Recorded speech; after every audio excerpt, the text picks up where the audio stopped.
ঢাকাই চলচ্চিত্রের সুপারস্টার শাকিব খান অভিনয়ের পাশাপাশি নিজের ব্যবসায়িক প্রতিষ্ঠান নিয়েও ব্যস্ত এই অভিনেতা। এবার তার হারল্যান্ড স্টোরের ব্র্যান্ড অ্যাম্বাসেডর হিসেবে যোগ দিলেন ছোট পর্দার জনপ্রিয় অভিনেত্রী তানজিন তিশা।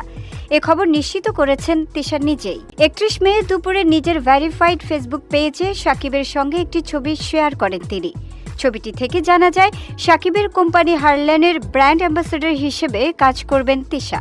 এ যাত্রাকে একটি স্মরণীয় যাত্রা বলে অভিহিত করেছেন অভিনেত্রী। পোস্ট করা ছবির ক্যাপশনে তিশা লিখেছেন, হারল্যান্ড স্টোরের সাথে যুক্ত হতে পেরে আমি খুব খুশি এবং গর্বিত। আমি বিশ্বাস করি এই ব্র্যান্ডটি খাঁটি মেকআপ এবং স্কিন কেয়ার পণ্যের জন্য গ্রাহকদের পছন্দের তালিকার শীর্ষে থাকবে। তিনি আরও লিখেছেন, শাকিব খানকে ধন্যবাদ তার কোম্পানির পক্ষ থেকে আমাকে অভিনন্দন জানানোর জন্য। শীঘ্রই হারল্যান্ড স্টোরের বিভিন্ন ব্র্যান্ডের বিজ্ঞাপন এবং আউটলেট উদ্বোধনী অনুষ্ঠানে